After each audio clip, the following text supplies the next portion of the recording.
I'll tell you what, folks, it's so great of you to join us here today. With Mad Dog and Merrill here. Mad Dog and Merrill's what? Midwest Grilling. Midwest Grilling, you got it right. I got it this time. Took me a while, but I caught on pretty good. Yeah. And I'll tell you what, we're going to have a great time here today, but in order to get into grilling, we have to dive in right away. We got a lot of things to cover in the next 30 minutes, so sit back, relax, and enjoy a great time.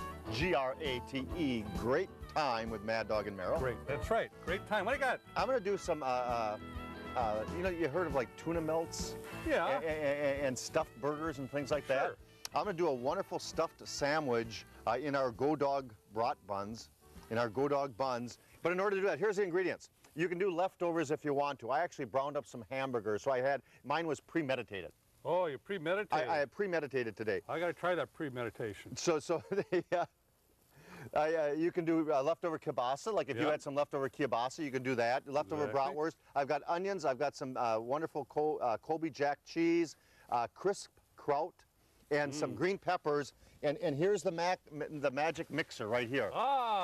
An old ice cream bucket. Can you get that on our website? Well, you can't get that, but you get some wonderful, great products on that website, maddogandmerrill.com. I love it. Okay, so we got all our ingredients right here, and I'm simply going to throw those all into a nice bucket. You can use a coffee can that's left over too. And we're going to throw those in there. You can add a barbecue sauce in there. You can add pretty much anything. I'm going to do a sloppy Joe mix today. Okay. And we're going to mix that all together. And here we go. Here's the tumbling portion. All right. Shake, shake, shake. Yep. Shake, shake, shake. This is Martha Stewart style. Oh, yeah. Oh, Martha, yes. And it's going to be a mess, but that's what we want. I love it. It's going to be a great mess inside of there. But I'm going to take my Go Dog buns, and I'm going to stuff my little melts in there. And we're going to wrap those in aluminum foil, put them on the grill, the indirect method of cooking. Cook them for about 30 minutes, and they're going to be great little sandwiches with no mess. I love it. Merrill, what do you got cooking? A little kielbasa. You know, you get rings of kielbasa. Well, I took care of those rings. Oh. I went ahead and cut it lengthwise, and I'm going to grill this kielbasa 3 to 4 minutes on each side. I like to do a little caramelization, but really what I like to do is I like to caramelize it really, really good. Sounds good. I got some Howling Wolf original barbecue sauce. The old Howling Wolf original barbecue sauce. I'm going to baste this with this, and if you want, you can turn this over. But a lot of people think that, okay, you've got to go ahead and just don't use barbecue sauce, use the kraut. Well, I'm going to use barbecue sauce and sauerkraut. Sounds good. And onions and green peppers on there. Get a topping. Okay, so let's go with a little bit of the crisp kraut here on top, okay? Alrigy. Put that on there with a little bit of onions. Now, some I'm not going to add all the crisp kraut on. Some I will go ahead and put some peppers on top, a little bit of onion. And then if you'd like, you to have some plain. But here's a nice thing. You know, it was Wisconsin, award-winning cheese. It's actually Henning's white cheddar peppercorn cheese. It is an award-winning cheese. Merrill's going to put the hood, cover those. But now we've got more cooking to talk about. These are wonderful little items. These are called grill grates, and they're wonderful for burgers. They're great for nice pizzas on the grill, direct method of cooking. You can put bratwurst and steam them with beer in there. But we're doing some wonderful Orv's pizza, the ultimate risers on the grill. And take a gander at those babies. Now, these have actually been on the 20 to 25 minutes you're supposed to do the self-rising pizzas, but we're going to actually throw our grill grates over a direct. These are indirect method of cooking over here. Sure. We're actually going to do our Orv's ultimate risers with our grill grates, direct method of cooking, and I'm going to place these on top of the grates. Oops, come here, baby. Come on, get there. Directly on the grates of the grill, so we have a nice crisp crust. And they're going to be done totally on the top, but we need to get a cooking on these. Now in Wisconsin, Merrill, we have a great heritage. Yes, we do. Very good. A lot of good heritage, a lot of good Wisconsin cheeses. We had a chance to visit in Kiel, Wisconsin at Henning's Cheese, and they have a wonderful little museum talking all about Wisconsin cheeses. Should we take a little look? Yes, let's take a little look. All right. View past episodes of our show by going to maddogandmerrill.com and click on Midwest Grillin'. Henning's Cheese, a family tradition since 1914 in rural Kiel in Wisconsin. 4 generations of great cheesemakers and award-winning cheesemakers at that. We're talking to Carrie Henning from Henning Cheese. Carrie, I hate to ask this question. I realize that I am a cheesehead, an official cheesehead, but how is cheese made? No way. No way, no way, no way. Okay. How is it made, though? Well, first thing you need is milk from the dairy farm. Number one, a cow is very important. So we bring that milk into the cheese factory. All right. pasteurize it, Makes sense. add a culture, All right. add coloring to it if we want our orange cheese. All right. And then the last thing we add is rennet, which is an enzyme, which starts the whole process. Really? So you got everything completely together. It's All right. that simple. Now you are a Wisconsin cheesemaker? A Wisconsin master cheese That's maker. what I thought. Now what is a Wisconsin master cheesemaker compared to a Wisconsin cheesemaker? Well, a Wisconsin master cheesemaker is, you got to start out with 10 years of experience Wow. as a regular cheesemaker and then a 3-year apprenticeship to become a master. Okay. I'll be darned. I'll tell you what, I better start getting started now, that's for sure.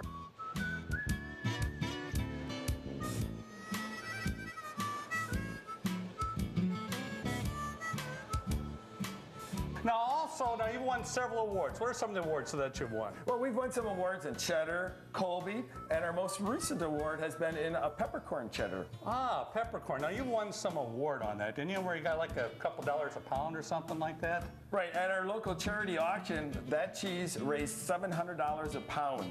$700 a pound? No way.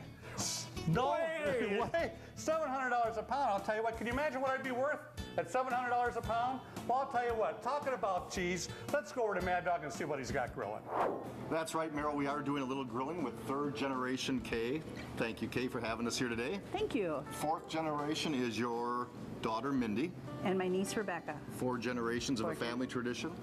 We're doing a little hors d'oeuvres right now. I went to the deli department. I've got some ham, or you can do deli beef. We have some of your wonderful string cheeses, and choices are good, by the way. We're using the plain string cheese, but we could have used your hickory smoke or your garlic. Exactly. Choices are good. All we're simply going to do is take that string cheese, place it at one end. I'm going to do a little roll up. We're going to take some toothpicks and we're going to skewer toothpicks through the center. I'm going to take and do one little cuttings over the top of this. We're going to make some little individual little hors d'oeuvres. I'm going to skewer those through, okay. We can add an olive on the end. We can add a gherkin pickle, pineapple wedge. You toss them right on the grill for 3 to 4 minutes, just long enough to melt that wonderful string cheese.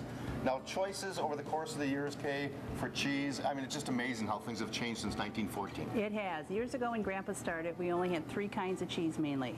We had the cheddar, Colby, and caraway cheese. And now varieties, I mean, how many different types of Henning's cheese? Oh, you go to our store, you'll find over 40 different varieties of Henning cheese. And I might add, we've been at your store here for a while, and I've been taste testing each one, as has Meryl, and each one is wonderful. From the horseradish cheese to your peppercorn cheese, the award winner, to your aged cheddars are delicious. Absolutely, Thank you very every much. one of them. Now, I'm Santa's little helper today. I'm one of your elves, okay? Okay. So we're going to do some online shopping, which is hot. All right. And you're going to make us some gift boxes. We do a lot in gift boxes. We can do anything you want. You can go from a small box of 1 or 2 pieces. We can do a box for $100, $50. Anything you want, we can customize for you. And you can ship them around the world. Anywhere you want, even to the service people. And now online shopping is hot, but you can also go right to your store here, as we have today, taste a little wine if you want to. You can. Have a little ice cream, a little slushy, Yeah. and sample some of your wonderful cheeses. We'd love to have you. I bet. Well, let's go online right now, and we'll order some cheese boxes and send them all around the world. I love it. Let's Thank do you. it. Let's do it, Kay. All right. Alrighty. If you have a comment or suggestion about today's show, contact us at maddogandmeryl.com. And don't forget to friend us on Facebook. Well, welcome back to Mad Dog and Meryl's Midwest Grilling. Meryl, a little drum roll, Hello, please. drum roll, ladies and gentlemen. It's time to unveil the beautiful Orv's Ooh, Ultimate Risers. Aren't those gorgeous? Man, I'll tell you what, the grill grates are amazing. We're going to slide these off. I had my finger stuck right on the grill grate. We're going to slide these wonderful pizzas hot off the grill. Let me tell you, they're hot off the grill. We're going to let those set a tad bit. You know, now check it out, Meryl, and make sure. Here, take this one out. Make sure those self-risers worked. Yeah, they did it. I'll be darned. Look at that. They did. They raised as they baked, and they're actually a wonderful, soft, tender crust. Did you know that? It is. It's just really amazing. 100% cheese. That's a big thing to look for. 100% real cheese. Very important. And you know, as you travel around Wisconsin, you probably see some of the wonderful delivery trucks of Orv's Pizza traveling around. You know, they have a great zesty sauce. They have a wonderful recipe. It's made with the real California tomatoes. Yep. And it's made daily in Kaukauna, Wisconsin. And they got how many different varieties, you think? I'm going to say 6. 8. Oh, that's off by 2. Doggone it. 8 different varieties of a wonderful Orv's Pizza. Let's do a little unveiling. A little unveiling. We have your kielbasa over here. Kielbasa, very easy to do. Look at that. I mean, we used the award-winning Hennings cheese on there. Yeah, but the white cheddar peppercorn. Oh, it's really good. That's a good flavor. When I add something a little bit different when you're doing kielbasa, I actually butterflied the kielbasa, if you can say the word butterfly. Grill it up. Use some Howlin' Wolf barbecue sauce on there. Caramelize that a little bit. One of the real stars of that presentation. Let's see if you get this quiz right. Here we go. Here we go. 1 cup of this product.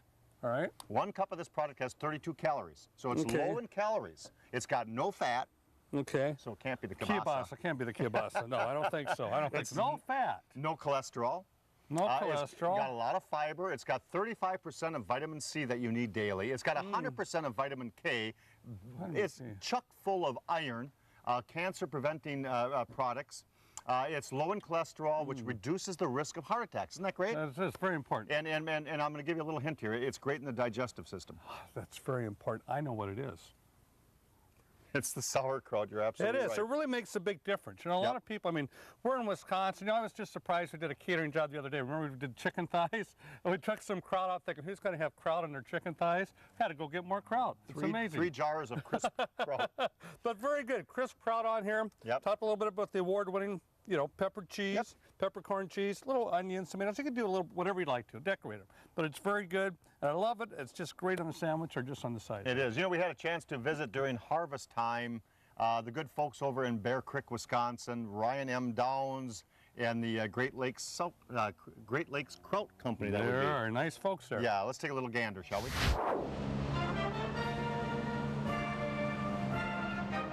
Today we're going to talk about turning this into wonderful, fresh Wisconsin sauerkraut. Crisp. Crisp. And here to help us with that today, we have Ryan M. Downs. Ryan, thanks so much for being with us. We do appreciate it. Yeah, well, thank you for having me. I appreciate it as well. Now, a family-owned business Since about 1900 is when the company was founded here in Bear Creek, Wisconsin. And you're what generation? I'm 4th generation. 4th generation? 4th generation. And you have a few other generations back at home, I understand, and maybe taking over? Yeah, we'll see if they're interested. Of course, we're talking about crisp kraut. Wisconsin produces like 85% of the nation's kraut. Yep, our company produces about 85% of the total sauerkraut volume consumed in North America. And the one we normally see around here is going to be like the Flanagan's crisp kraut. Yep, you'll see crisp kraut in the deli section of your store, either next to the brats or next to pork roast. Okay. And right now is harvest time, but let's talk about the whole process, shall we? In Wisconsin, we plant the plants about what time of the year?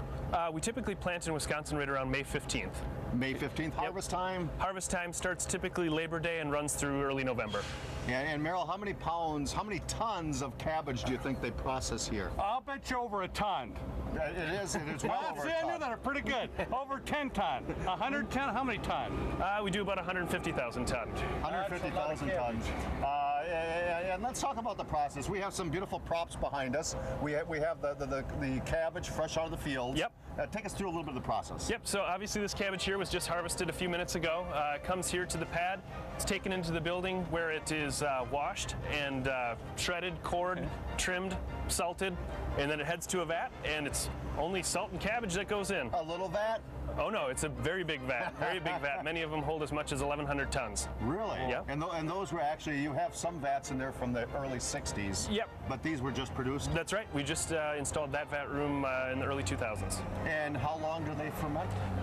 It varies. When you're first putting cabbage down around Labor Day, it only takes about 3 weeks for it to ferment because the cabbage is so warm coming out of the field. Sure. But then when we're harvesting in early November, it's going to take you more like 2 months. And the process goes through and it's mostly automated where it gets either canned or packaged in the beautiful bags next to the meat case. We put sauerkraut in just about everything imaginable. A bag, can, barrel, pail, you name it. And we're doing a little recipe for you today, and over the course of the years, I think we've done so many different recipes with crisp kraut. It's amazing. Oh, we have. Happy to hear that. A big plug for you folks, and it's not quite that time of the season, but Merrill and I were at the Sauerkraut Fest first week in August of this year, 2010. 2011, next year, this coming year, same time period, first week of August. It's a hoot of a time. It is. August 6th through the 8th. August 6th through the 8th, great time, right in the big city of Bear Creek, Wisconsin, let me tell you that. That's right. Here's what we've done so far, Ryan. I actually browned up some hamburgers that we have set to the side because I wanted to get those browned up a little bit. We took the star of the show, the crisp kraut, 2 bags, and I put them in an aluminum drip pan. I added some Belgian beer, and we've let that simmer now for about 15-20 minutes so we get that the fermentation going on our grill. When you pulled that lid off, it sure smelled good. And all I'm going to do is simply take the brown burgers, and I'm going to top those and kind of push them into the star of the show. and we're going to take those brown burgers, we're going to push them down in the top, and I'm going to seal this back up, Ryan, for about 7, 8, 15 minutes, depending on when your group is ready to eat, depending if they're having a few more extra kraut juices or not. Well, I'll tell you what, Ryan, thank you so much for the time here. It's been a pleasure. Thank you so much. Thank you. I had a lot of fun with you guys. I appreciate it. And kraut, it's a Wisconsin thing, and it's great. View past episodes of our show by going to MadDogAndMerrill.com and click on Midwest Grillin'. Hey folks, thanks for sticking with us so far. We do appreciate it. And welcome back to Mad Dog and Merrill's Midwest Grilling. Having a good time. A lot of good eats today. Oh, a lot of good eats. I'll tell you what, my tummy's just a-smiling. It's got to be just a-smiling. Merrill had 4 pieces of Orv's pizza already, let me tell you. Hey, yeah. During that last break, that crazy Jay, what a guy that is. I think crazy. I think he could sell a used grill to you. Well, 3 grills he sold to me. You good guy. You bought 3 of those clunkers? Well, I got 3 and then he threw another one in. He literally threw another one in, if you know what I'm saying about Jay. He just threw it right in there. But he's a good guy. Ah, he scares me. Oh, he dresses styling. I'll tell you. Styling? Yeah. That suit? Yeah. I got one at home just like it. You're throwbacks from the 70s, man. I'll tell you what, nothing like Crazy Jay. I like Crazy Jay. Well, if you like Crazy Jay, and if you like some of our good friends along the way, make sure you check out our website at MadDogAndMerrill.com. Great recipes. Yep. We have our cookbooks we offer on there with all those wonderful recipes inside, featured products, grilling news, things like that. Yeah, good hints, good ideas. On what website? MadDogAndMerrill.com. And they can join us on Facebook. Yes. If you'd like to, too. Yes, we do appreciate that. Have a good time. Too many macho men out there. There are too many macho men. I don't know how many times we could stress this, but you know, of all the things that we grilled today, so we got to talk about that machoism. We always talk about it, but I want to talk about direct heat. You know, I done the kielbasa. You know, if you're doing steaks, if you're doing even pork chops, hamburgers, anything, pork chops, anything direct, tuna steaks, direct. Where the meat product's direct underneath. On charcoal, you want a nice medium heat. You don't need 2 layers of coals. You know how many people borrow their grills and they've got it stacked up 3 or 4 layers? You just need 1 layer of coals, about 30 to 35 coals. What you got to do is light the coals. I go in the house, I have 1 beverage. Okay, I have 2 beverages. Thanks for telling the truth, finally. Now make sure that the coals are good and gray, then spread them all the way across. And Merrill knows how to spread it. I've been doing it for years. Yes, you have. And if you got a charcoal grill, make sure that the vents are open at the bottom, but you only need 1 layer of coals. And if you have a gas grill out there, you preheat the grill on a high heat, but please turn it down to a medium heat. Get rid of that machoism, that's for sure. You know, I know that we've talked about this. We've talked about the griller's high 5. Yep. But we're serious about this. You'll remember it. The griller's high 5, preheat the grill on high for 5 minutes. When you're done grilling, leave the grill on 5 or 10 minutes. Very important. Very important. To get rid of all those UFOs on the bottom. UFOs. The unidentified fried objects. That's right. I keep on thinking of UFOs. I forget about that on the bottom. You know what's great? Over the course of the years, now 30 years we've been doing outdoor grilling. Over the course of the years, somebody finally broke the mold on the good old-fashioned buns that we've always had. They came out with a new product, and what a great product it is, the Go Dog buns. It's got a hole right in the center, so you can put your condiments in there, twist the brats. But we did something a little bit differently. Yes, if you remember a little earlier, I took my little bucket and I put all kinds of stuff on the inside, from cooked hamburger to sauerkraut to cubed cheese to green peppers to onions on the inside. We gave it a good old shookin', a little sloppy Joe sauce. Right. Sloppy Joe, Sloppy Joe. Yes, go ahead. Sloppy Joe. Calgon, take me away. Sloppy Joe, go ahead. And I really didn't show how to do it because I know it was going to be a messy job. So I went off camera and I actually took and I stuffed all the product. That's the the hamburger's cooked. Right. The rest is uncooked in there. And all you simply do is simply fold that back up into a little form. I'm going to tuck it under. That's what we put on the grill. The indirect method of cooking, no heat underneath it. indirect method of cooking. We cooked it for about 30 minutes or so.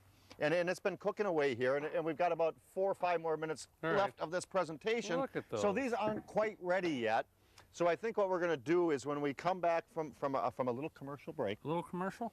We'll probably take a little gander at these, look at them. I can tell already they're nice and toasty hot. They're still nice and soft. So everything's going to be cooked on the inside. Should be delicious. That's the indirect method of cooking. We did, on this case here, we did half the grill with heat, the other side over here. If you want to do indirect method cooking on charcoal, you can put the 2 piles of coals on both sides, let them get good and gray.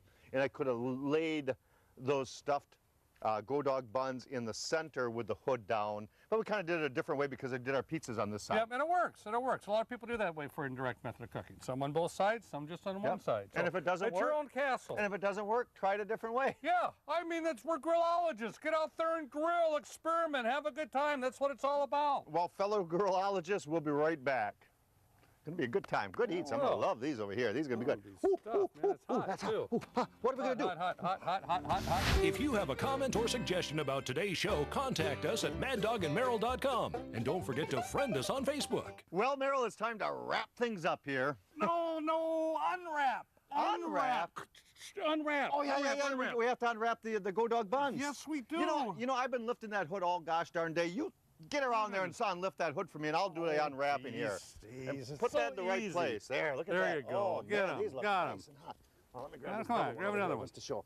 I'm going to show the Are double those one. hot? Yeah, these have been out for about 30 minutes now, and we stuffed them with that one. Oh, my gosh, they're going to turn out just beautiful. Look at that. Let me turn that one around. There are a couple of steamy mad Go Dog bun stuff. Let me tell you, those look wonderful on the grill. I bet you the rest are going to turn out just as good.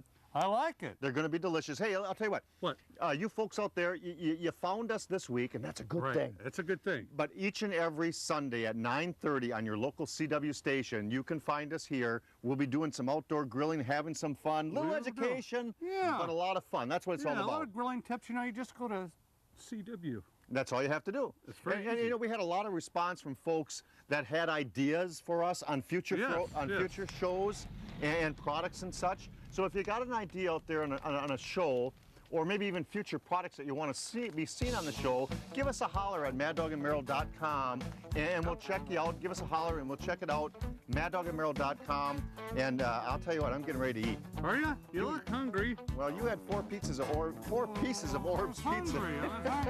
I need my carbs, you know. Well, it's time to dig in. Meryl, let's do a little toasting, shall we? All right. Here's to good friends, good grilling. Yep. Happy grilling, folks. Happy grilling, everybody. Man, that's pretty good. Okay, here we go. Mad Dog and Meryl's Midwest Grillin' is a production of Lashbro Visual Communications.